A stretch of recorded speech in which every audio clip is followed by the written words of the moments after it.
Greetings YouTube.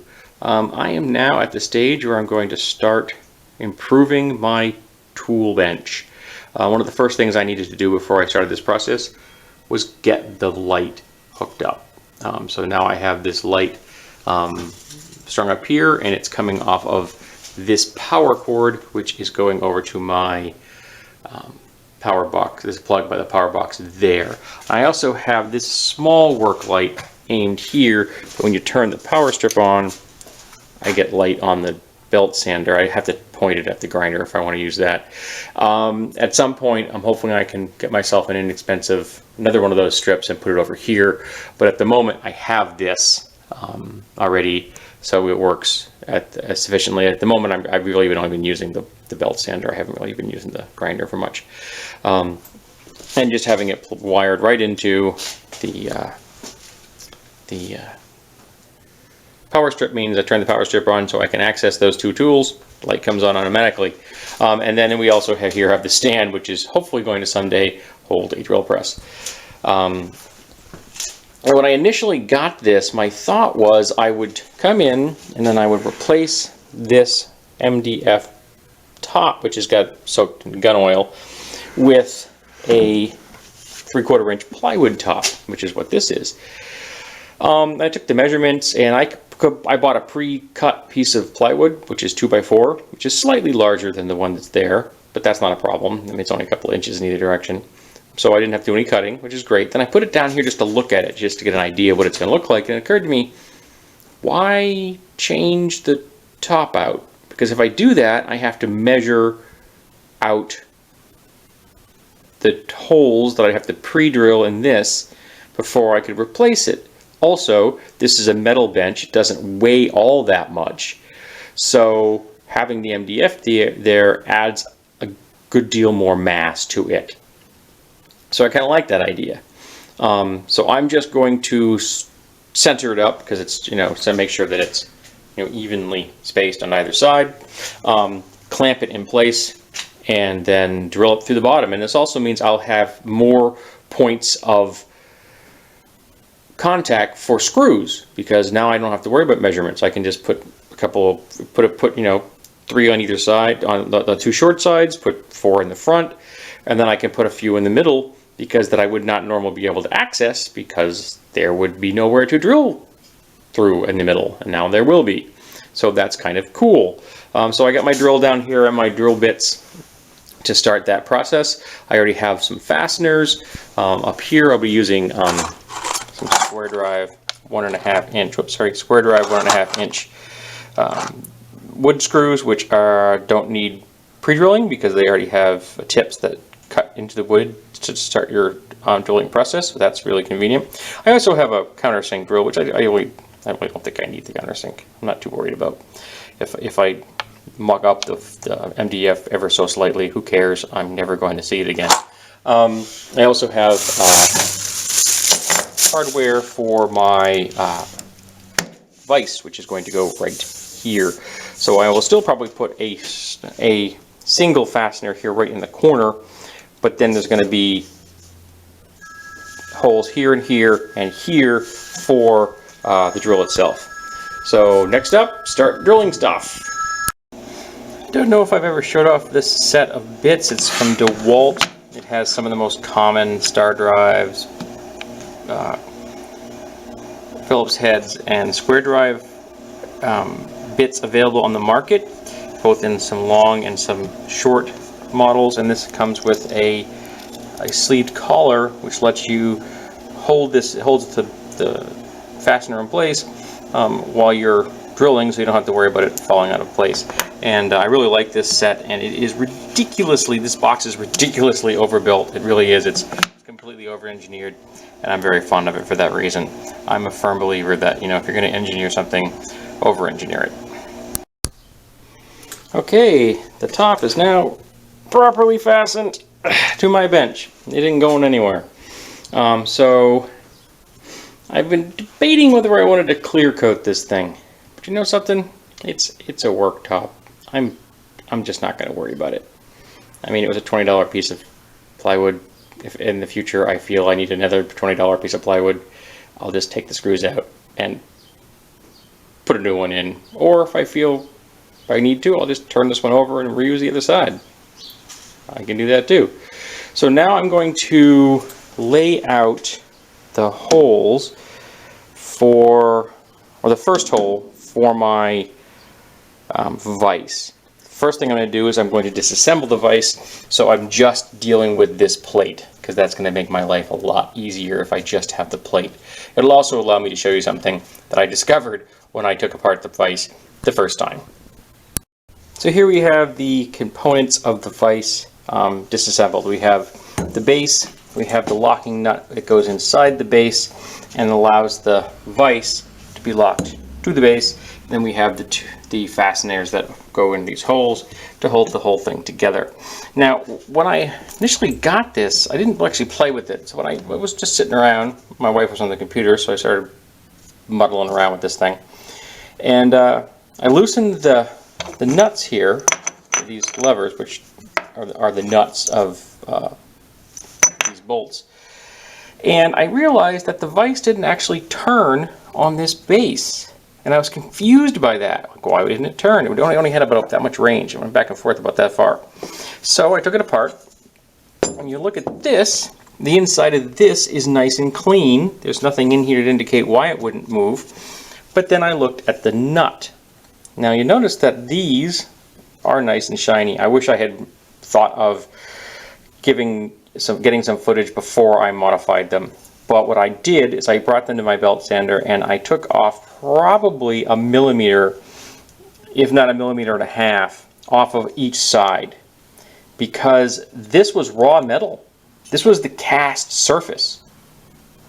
And so I reduced them in diameter, reduced the overall diameter, and I put a chamfer on both the top and the bottom so that it was, so I got clearance. So now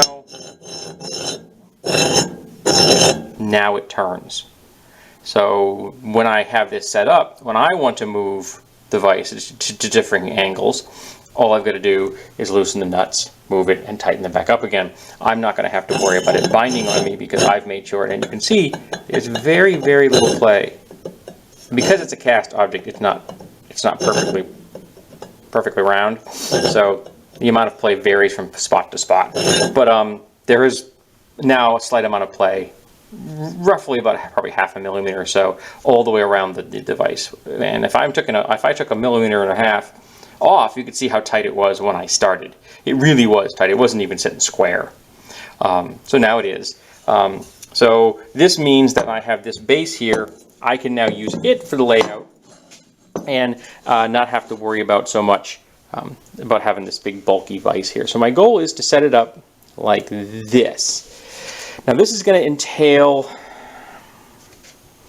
I may actually have to come out and hang off a little, because at the moment I'm going to drill through both the MDF and the plywood. I don't want to do that.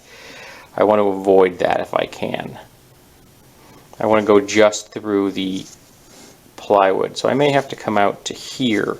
I may have to take a few measurements to make sure I got the clearance. I think I do. But one of the things I am going to do is when I figure out the distance I want, I'm going to lay this out like this. And, you know, I'll center it so it looks all pretty and such, so you get this nice clean corner here. But I'm not going to lay out all 3 holes. And there's a reason for this. I've just learned over the years, it took me far longer than it should have to learn this, and when you're doing something like this and you lay out all 3 holes, unless you have a punch that you can use, and I don't have a punch, a center punch that's the same diameter as this hole, unless you have that, you're setting yourself up for frustration if you try drilling all 3 holes at once. So your goal is really to drill 1 hole and then put a fastener through it. Just put the fastener. You don't have to attach it in any way, but put the fastener through the hole. I mean, since I'm using bolts here, there will be no engagement in this at all. I'm going to be clamping it that way. Put it through there, and then lay your second hole out. And then when you get the second hole done, put another fastener through there, and then do your last hole. And that way, everything will be located where you want it to be located. And you will not end up being really frustrated. Because it took me a dozen times of doing this before I figured out that there was a better way of doing it. And if I did the better way, I got a more accurate positioning of what I wanted. My fasteners went in straight. They weren't. I wasn't trying to put English on them and get them in an angle to match up with the holes I've drilled. And I'm far less frustrated. So I'm going to take some measurements and make sure that I have the space here, and I believe I do. I should have no problem. I think I've got about an inch overlap on this. So if I just come in, make sure I'm in a quarter inch on, or a little bit more than a quarter inch, and I can go straight on through there. We'll see how that works. Because I may not be able to use my flat washers as much as I would like to on the bottoms. I may just have to use the nuts on the bottoms. But again, I'll have 3 of these, so I'm not too worried about this whole process. But I will be able to use these split washers, which is going to help lock it in place. So there we go. So the first thing is going to be monkeying with this so I get it where I like the aesthetic, making a few measurements, and then drilling my first hole, and then passing a fastener through there before I drill anything, mark and drill anything else.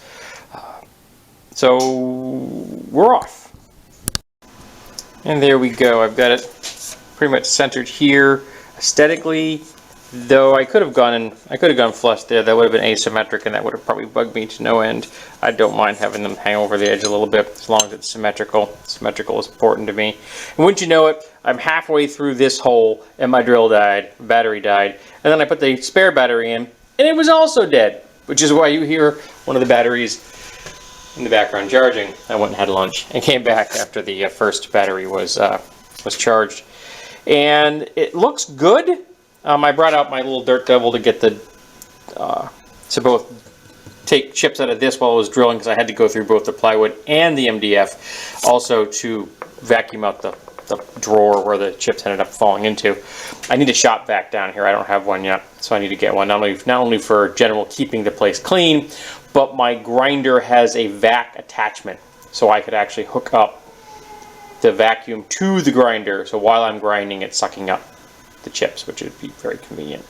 But this one is just, it's like, if I put this against the MDF right here, it just barely fits. I'm going to get that puppy on there, but this is going to probably be the one I have to do first, and I'm going to have to just brute force my way through with the wrench. It's not going to be pretty. It's not going to be fun, because I'm off by about 0.5 millimeter, or maybe that. Yeah, it's not good. The amount of space I got to play with on this one. The other two are fine, and I'll be able to use a washer on the bottom of this, because the MDF did chip out slightly, which isn't a shock. It's MDF, and there was no real way for me to easily drill up. Like what I can do on these, I can do that. I can drill down until the spade bit just pokes out, then I can come up from the other direction, so you get a clean hole. But on this, I can't, because of the drawers in the way. So I'm going to use the little washers if I can on that one. I think I've got enough space. I think this is just long enough to make it. I could have gone probably a 1/2 inch longer on that, but I guess I underestimated how much how much space I was going to need. So now it's going to be put the base back on, put the vise back together, and then tighten put all the bolts and everything through, and then attach the vise. Well, there we have it.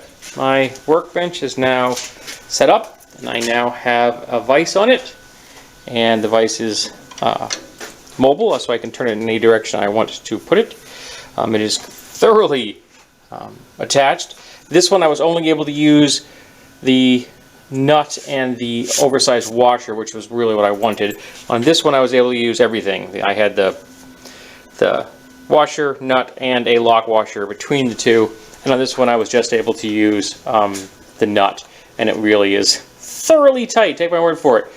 This is not coming loose.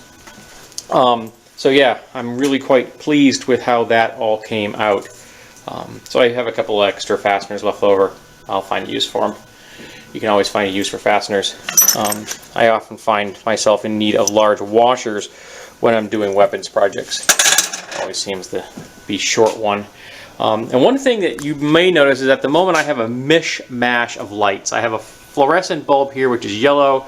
The one on that came with the bench is yellow, and I need to put a bomb down here. I need to drill a hole for that plug before I walk away. And then the work light over here is a halogen, and it's kind of on the yellow side, but then the lights here are cool white. And I actually prefer the cool white, so eventually I will probably replace these two, the one on the bench and the one here, with cool white. And I want to get that one over there by the power box done in LED if I can. But the LED high-end ones, like the 100-watt bulbs, are like $18. I can't justify that at the moment. And these are actually fluorescents, they're not LEDs. Now I could have gotten LED at replacements that they're designed to fill a 4-foot light like this. Unfortunately, they're only 2100 lumens and they're $10 a bulb, whereas I paid $10 for 2 bulbs that are $28.50. So I saved $10 and I ended up with 1500 extra lumens. And at the moment, lumens is what I need. I need light down here. I'm in a basement. So maybe someday if the LEDs catch up, I will replace these when they die. I don't know, we'll see. I don't plan on using these a whole lot except when I'm down here. Other than that, these lights are not on. I do not keep the lights on in the basement unless I'm in the basement. At the moment, that stairway over there leads up to my mother-in-law's apartment. She can't use it. She has mobility issues. And someday when I rent this place, I'm going to end up having to lock that door off completely because I don't want anybody else down here. This is my space. This is not communal space. This is, my mother-in-law has stuff stored down here, but it's stuff that we've put down here for her, and if she needs it, we go get it for her. But this is my space and this is my shop, and I'm not sharing. Not being a sharer with this space. So now I'm going to drill a hole for that cord, which I forgot to do until just now. But thankfully I have not put my drill away. So I'll take care of that so that the cord is not hanging in front of the pegboard, which is ugly. And I originally thought about, you know, like sanding the corners and rounding them off and everything. It's a workbench, and I'm just not worried about it. If I find myself in a situation where I think that I need the corners rounded off, I've got sanders. I can round it off. But at the moment, I see no need, and it's just extra work. But I'm quite happy with this. It came out quite well. And for my total investment in this, $40 for the bench, $20 for the plywood. I paid $25 for the vise. You're looking at $3 for the light, $10 for the bulbs. I probably got $20 in extension cords here total. I do want to put a power strip in. This project isn't complete until I get a power strip. I'm going to put a power strip there. That's going to take making a template for it because I need to make sure the holes are lined up and everything, and that's going to be a pain in the butt. But at the moment, I've got this here I can use and a power strip there, so I have some flexibility already. But yeah, well, eventually I'll have that bulb attached to the power strip on the table itself, which will free up that plug for the power strip. So, you know, I'll be just swapping it out. So you'll still end up with 3 things into that plug, the light and 2 power strips. But that isn't going to be all exciting, so I'm not going to film that. But yeah, there you go, folks. This is my workbench, my first stage of getting my shop set up down here in the basement. I'm really quite happy, and I'm looking forward to future projects.